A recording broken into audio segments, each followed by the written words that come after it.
안녕하세요. 하루 중 가장 핫한 특징주에 대해 분석하는 특징주 필터링 채널 생생주식정보통입니다. 차트를 통해 기술적 분석을 하는 것이 아닌 장기적인 관점에서 기업 소개, 재무제표 분석, 호재와 악재 등을 분석하여 투자할지 말지 고민되는 특징주를 걸러주는 역할을 합니다. 얼마 전 구독자분께서 기업 분석 요청 댓글을 달아주셨습니다. 세트레가이, 인텔리안테크 등등 해주시면 좋을 것 같아요 라고 하셨는데, 요청해주신 지는 일주일이나 되었는데 요즘 이게 워낙 핫한 사업이기도 하고 이상한 루머와 이상한 뉴스가 너무나 양산되고 있어서 제대로 공부하고 분석하다 보니 양이 어마무시하더라고요. 그래서 시간이 좀 걸렸습니다. 열심히 준비했는데 부디 도움이 됐으면 좋겠고요. 인텔리안테크, 세트레가이 두 개 말씀해 주셨는데, 사실 인텔리안테크는 제가 원래도 좀 주의 깊게 보고 있던 기업이기도 해서 인텔리안테크 분석할 거고요. 이거는 제가 추천드리는 기업이기도 합니다. 그럼 시작하겠습니다. 영상 시작하기 전에 구독과 좋아요 한 번만 부탁드릴게요. 영상 만드는데 정말 큰 힘이 됩니다. 2020년 미국에서 제일 핫했던 사람은 일론 머스크였을 것입니다. 하지만 그런 일론 머스크와 테슬라의 성장을 예견했던 사람이 있는데 캐시 우드입니다. 캐시 우드는 2018년부터 테슬라가 4,000달러 돌파할 거다 라면서 비웃음을 샀지만, 하지만 지금 액면 분할 가격 전후로 생각하면 테슬라가 4,000달러죠. 캐시우드는 아크인베스트에서 ETF를 운영하고 있는데, 아크인베스트의 유전자 ETF는 27불이던 게 최고 122불까지 뛰면서 1년 사이에 4배 이상 뛰었습니다. 그리고 밑에 보시면 아크인베스트의 이노베이션 ETF, 여기도 34불이던 게 최고 146불까지 갔습니다. 이 또한 1년 만에 4배 이상 뛰었습니다. 사실 ETF는 포트폴리오에 담긴 종목들이 많아서 뭐가 올라가거나 내려가거나 이래서 수익이 빨리 올라가는 편은 아니고 조금 천천히 올라가는 편인데, 캐시누님의 ETF들은 정말 말도 안 되는 수익률을 냈습니다. 그리고 미다스의 손이라고 불리는 캐시우드가 우주를 새로운 먹거리로 본다 라는 소식이 들려왔습니다. 아니, 캐시우드 누나가 우주로 간다는데 묻지도 따지지도 않고 떡상 가겠지? 라면서 미국 주식뿐만 아니라 국내의 항공우주 관련된 기업들이 그 시점부터 일제히 미친 듯이 올랐습니다. 서학개미분들이 많으셔서 캐시우드 누님 소식이 아주 빠르게 전해져온 모양입니다. 우주 산업에는 우주 관광, 화성 정착, 우주 광물 채굴, 위성 인터넷 등의 사업이 있습니다. 캐시우드 누나는 여기에 드론 3D 프린팅도 주목하긴 했는데, 여튼 다시 본론으로 돌아오면 아까 말했던 4개 산업 중에서 가장 빠르게 다가오고 있는 위성 인터넷에 관해 얘기해 보겠습니다. 우리는 잘 못 느끼겠지만 전 세계 인터넷 보급률이 50% 정도라고 하며 한국, 미국, 유럽 등 선진국에서는 잘 되지만 아프리카 등으로 가면 인터넷을 잘 못 씁니다.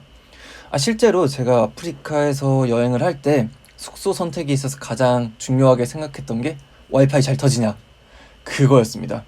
구글은 열기구, 페이스북은 드론을 띄워가며 열심히 노력을 해봤지만 실패했고, 지금은 우리가 잘 알고 있고 세계를 쥐어잡고 흔들고 있는 기업들이 저궤도 인공위성을 통해 인터넷 통신 사업을 진행 중입니다.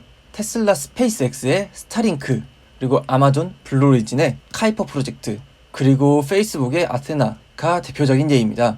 스타링크는 이미 저궤도 인공위성을 통한 인터넷 서비스를 제한적 베타 서비스로 시작하기도 했습니다. 구독자분께서 인텔리안테크 말씀해 주셨는데, 아까 저궤도 인공위성을 쏴서 전 세계가 인터넷을 쓰게 하겠다 이런 생각으로 세계적인 그룹들이 막 뛰어들고 있다고 했잖아요. 그 생각을 2012년에 무려 10년 전에 했던 게 원웹이라는 기업입니다. 세계 최초였습니다.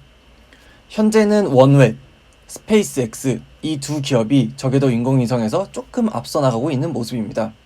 그리고 그러한 원웹과 위성 인터넷 사업을 같이 하는 기업이 옆에 인텔리안테크입니다. 더 자세한 내용은 기본적인 기업 소개, 주가 분석, 재무제표 분석부터 한 다음에 본격적으로 이슈 부문에서 저궤도 인공위성 인터넷 관련된 얘기를 해보겠습니다.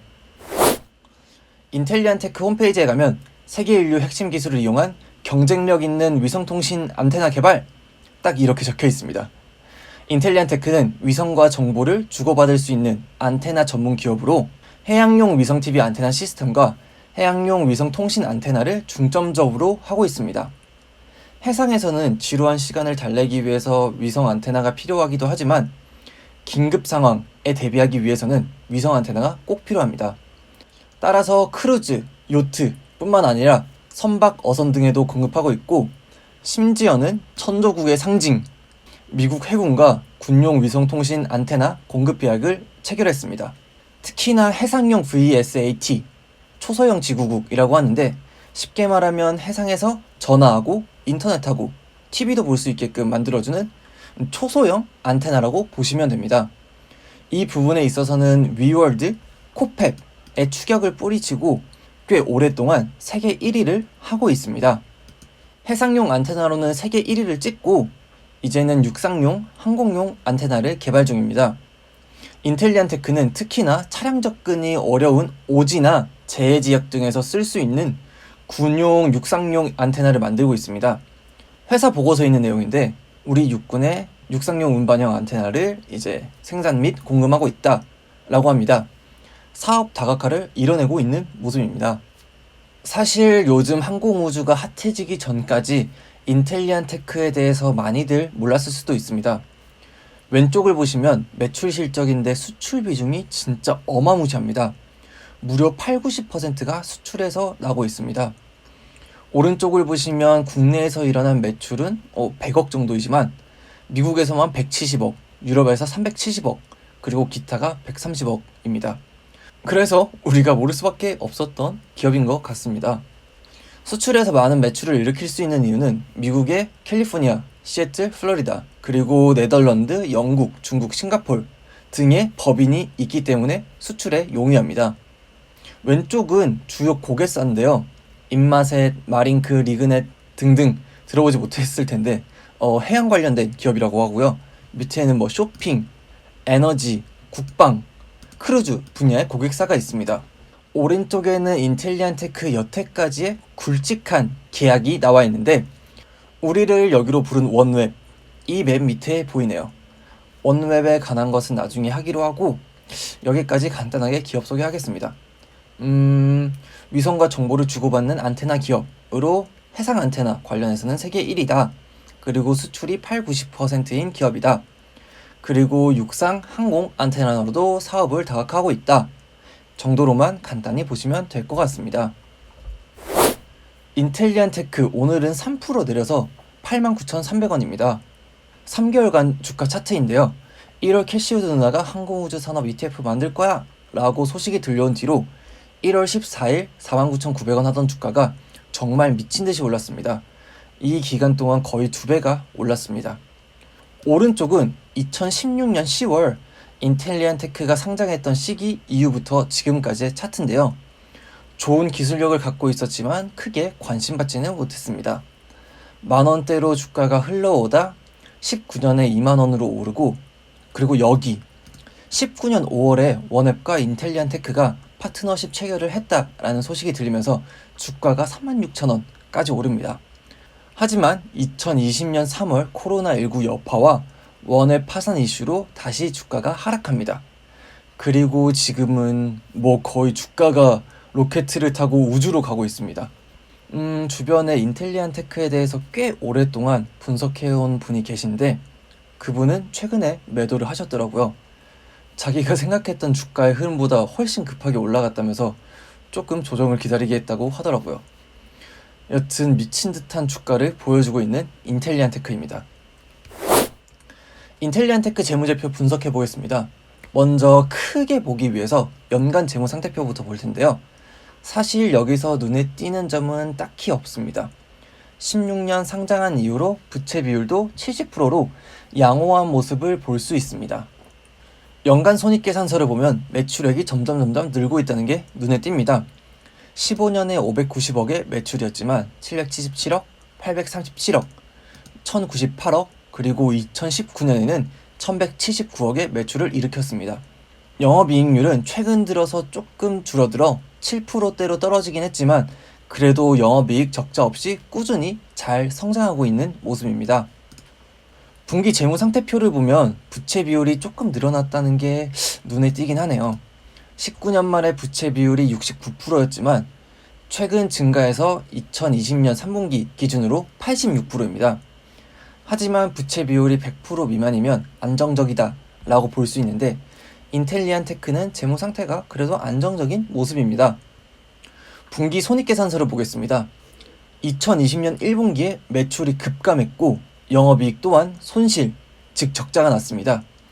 인텔리안 테크는 해상 선박, 크루즈 선박 매출이 있지만 코로나19 영향으로 크루즈가 육지의 정박이 이게 제한이 되면서 2020년 1분기 매출 감소로 이어졌고 영업이익 또한 손실이 났습니다. 하지만 2020년 2분기에 다시 복구했고요. 근데 3분기에 다시 매출이 줄었고 영업이익은 마이너스 2억, 적자입니다. 어느 정도 아직 코로나19의 영향이 있어 보입니다. 지금까지 인텔리안 테크 재무제표 분석해봤는데 특별한 이슈 없이 회사가 잘 성장해온 것을 볼 수 있습니다. 기술 경쟁력이 있기 때문에 꾸준히 매출도 늘고 있습니다. 안정적인 회사라고 보면 될 것 같네요. 아까 얘기가 나왔던 우주산업 관련된 이슈를 보겠습니다. 우주관광, 화성정착, 우주광물 채굴, 위성인터넷 이 네 가지로 우주산업을 크게 볼 수 있는데 저희는 오늘 위성인터넷, 위성통신 여기를 집중적으로 얘기해 보겠습니다. 아까도 말씀드렸지만 스타링크에서 베타 서비스를 진행하고 있기도 하고 올해 혹은 내년에 이게 매출 실적으로 진짜 잡혀서 아주 가까운 시일 내에 우리가 느낄 수 있을 만한 소스입니다. 인터넷이 뭐 그리 중요한데 하실 겁니다. 사실 우리가 어떤 민족입니까? 빨리빨리의 민족. 인터넷 조금만 느리면 새로 고침 왜 이래 새로 고침 이러잖아요. 그 덕에 PC방도 잘 되고 5G도 세계 최초로 해버리는 나라잖아요. 그래서 아니 위성 인터넷 뭐 하면서 중요성을 못 느낍니다. 여기 짤이 있는데 짤처럼 인터넷이 느려서 짤도 다운받다가 끊기고 우리나라처럼 어느 곳에서나 와이파이 잘 되고 인터넷 되고 그런 나라 진짜 잘 없습니다. 유럽이나 미국 여행 가보신 분들조차도 느낄 겁니다. 인터넷 왜 이렇게 느려? 아니 사진 다운받는데 뭐 하루 종일이야? 아니 카톡으로 사진 크게 보내지 말라니까 안 보인다고. 유럽, 미국도 그런데 다른 곳들은 잘 될까요? 전 세계 인구의 53.6%만이 인터넷을 사용한다고 합니다. 인터넷 사용자가 늘었지만 여전히 36억 명은 인터넷을 못 쓰고 있습니다. 구글, 페이스북, 아마존 전 세계 최고 기업들인데요. 이 기업들의 공통점은 인터넷 사용과 그 트래픽에서 일어나는 광고 매출이 중요하다는 점입니다. 하지만 현재 인터넷 보급은 한계에 다다랐고 이 세계 최고 기업들은 그 한계를 깰 수 있는 기회가 필요하겠죠. 모든 곳에다가 광 케이블 깔고 송신탑 세운다? 그것은 마진이 남지 않습니다. 그래서 구글은 열기구를 올려보기도 했고 페이스북은 드론을 띄워가며 인터넷을 못 쓰는 사람들이 없게끔 자유롭게 쓸 수 있도록 약간 전문적인 말로는 인터넷 음영 지역을 해소하고자 미친듯이 노력했습니다. 하지만 실패로 끝났죠. 그리고 이제는 저궤도 위성을 쏴서 이걸 해결하려고 합니다. 광 케이블 까는 것보다 한 20% 이상 경제적으로도 좋습니다.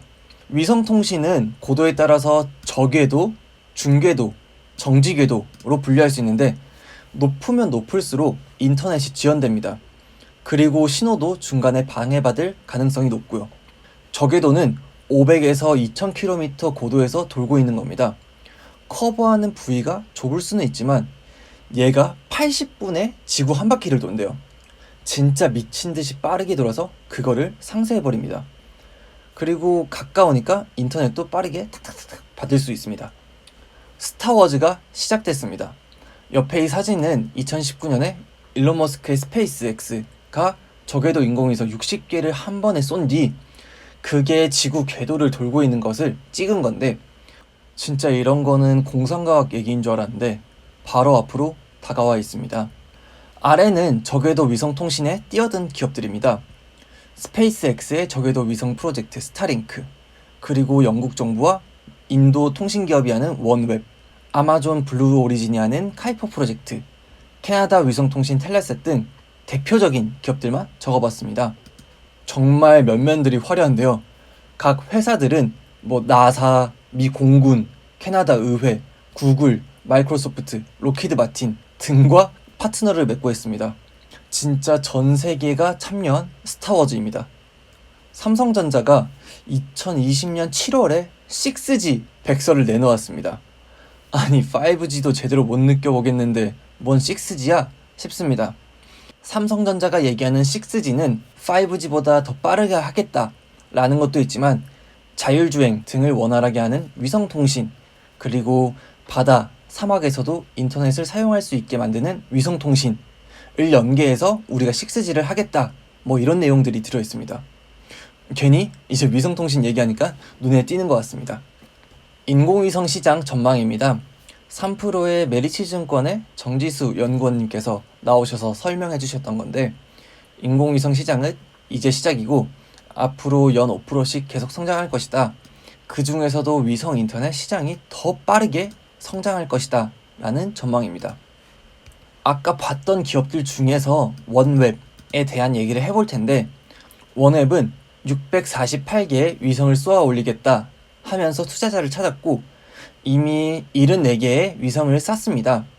하지만 코로나19 영향으로 최대 투자자인 소프트뱅크가 발을 뺐고 그러면서 파산 신청을 합니다. 하지만 얼마 지나지 않아 해결됩니다. 유럽연합에서 영국이 탈퇴하면서 유럽 GPS를 쓸 수 없게 됐고 원웹으로 위성 항법을 쓰겠다라는 영국 정부와 전 세계 인구 18%를 차지하는 인도이지만 아직 인도 내에서는 인터넷 보급률이 41%밖에 되지 않아 오지와 사막 등의 지역에서 저궤도를 더 유용하게 쓸 수 있는 인도의 바티글로벌이 만난 겁니다. 인도 정부와 인도 통신회사 바티글로벌이 지분 45%를 인수합니다. 그리고 2020년 11월 아주 빠르게 다시 사업이 재개됩니다. 아까 주가 분석에서도 봤듯이 2019년 5월 원웹과 인텔리안테크가 저궤도 위성 안테나 계약을 체결했다라면서 주가가 올랐지만 파산 이후로 주가가 확 떨어집니다. 그리고 서서히 다시 올라왔는데요. 최근에는 저궤도 위성 사업 1등을 다투고 있는 원웹에 대한 기대감으로 인텔리안테크 주가가 정말 미친 듯이 올랐습니다. 어쨌든 원웹이 미친 듯이 위성을 쏴도 밑에서는 그 위성을 받아줄 안테나가 있어야 되는데 그거를 인텔리안테크가 하는 겁니다. 인텔리안테크 원웹 관련된 기사입니다.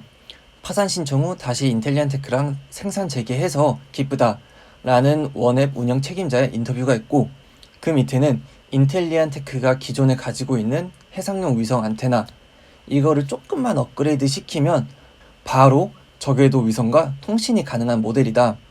원래도 잘해왔던 해상용 위성 통신 안테나로 원웹이 나아가면 나아갈수록 매출이 증대할 수 있다라는 겁니다.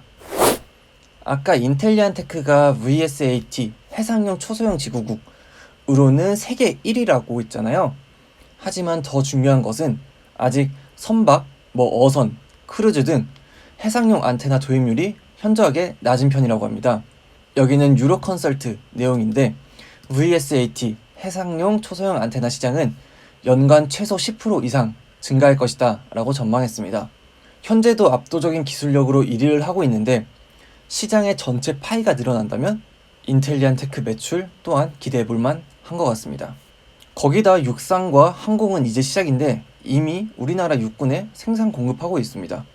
그리고 제가 인텔리안테크에서 가장 멋있다, 오래 가지고 갈만하다 라고 느꼈던 건 뭐냐면, 여기 보시면 직원이 총 300명인데 연구직이 123명입니다. 진짜 말도 안 되게 많은 비중을 차지하고 있습니다. 시스템 설계, 기구 설계, RF 설계, 연구기획팀 이렇게 123명이 연구 개발을 하고 있습니다. 그리고 연구 개발비가 매출액 대비 16%를 차지합니다. 다른 기업과 비교해도 상당히 높은 수치입니다. 제가 최근에 진짜 얼토당토 않는 이슈들로 상한가 갔던 기업들을 분석한 적이 있는데 연구개발비가 1% 미만, 1.5% 막 이런 식이었는데 여기 17%, 16.93% 이거는 상당한 수치며 연구개발 실적 또한 해상용 초소형 지구국 이쪽에서 상당히 실적이 잘 나고 있다는 것을 볼 수 있습니다. 여러모로 진짜 기대가 됩니다. 세계 최고의 기업들이 빠른 시일 내에 맞붙게 될 저궤도 위성통신 싸움, 그 스타워즈에 직접적으로 참여는 아니지만 발을 들여놓는 것만으로도 상당한 매출과 상당한 인지도 상승에 영향을 줄 것입니다. 또한 아직 보급률이 낮은 상태로 성장하고 있는 해상 안테나 시장에서도 현재 세계 1위를 하고 있다는 점, 거기에 추가적인 사업 다각화로 실적을 내고 있다는 점, 아까 저궤도 위성통신 관련해서 원앱과의 매출은 2021년에서 2022년 이렇게 시작될 텐데 그 이후도 미래가 기대되는 기업입니다. 요즘에 좋지 않은 장이 계속 이어지고 있습니다. 큰 이슈도 없는 상황인데 캐시우드 누님이 쏘아올린 우주산업 이슈는 아주 활활 타오르고 진짜 주가가 너무 많이 올랐습니다. 지금이라도 올라타야 하나? 언제 타지? 고민이 많으실 겁니다. 존리 대표님께서 유퀴즈에 나와서 말씀하신 건데 사야 되겠다 생각을 하면 무조건 사는 거죠. 타이밍을 맞추려는 것이 가장 잘못된 투자 방법이에요. 주식 투자는 매입 주가와 상관없이 장기 투자로 수익을 기대하는 것이라고 합니다. 무슨 말인지는 알겠는데 솔직히 진짜 너무 과해진 것 같습니다. 지금 모두가 가자를 외치면서 과열되어 있는데 언제 들어갈지 진짜 어렵습니다. 아까 제가 인텔리안 테크 관련돼서 진짜 엄청 오랫동안 공부하신 분이 주변에 있다고 했잖아요. 그분도 그러시더라고요. 아니 이 흐름이 내가 생각한 게 맞나? 내가 놓친 부분이 있나? 왜 이렇게 열광을 하는 거지? 라고 하면서 매도를 하셨다고 했잖아요. 저도 놓친 호재와 악재는 없나 좀 더 스스로 공부하면서 시간을 기다리려고 합니다. 투자는 본인의 자유이니 혹시 보고 계신 분이라면 자신이 공부하고 생각했을 때가 맞다라고 생각하시면 주가가 높긴 해도 존리 대표님처럼 그냥 매수하셔도 됩니다. 여튼 투자는 여러분의 몫이니 남겨두겠습니다. 광풍에 너무 흔들리지 마시고 꼭 본인의 신념에 맞게 투자하시길 바랍니다. 본 영상은 정보 제공용이며 투자는 본인의 책임입니다. 꼭 충분한 공부, 투자하시길 바랍니다. 그럼 오늘은 여기까지 하겠고요. 영상 유익하셨다면 구독과 좋아요, 혹시 가능하시다면 알람 설정까지 해주시면 감사하겠습니다. 여러분이 돈 잃지 않고 성공적으로 투자하실 수 있도록 제가 대신 잘 분석해서 특징주 필터링하러 다음 주 월요일에 돌아오겠습니다. 감사합니다.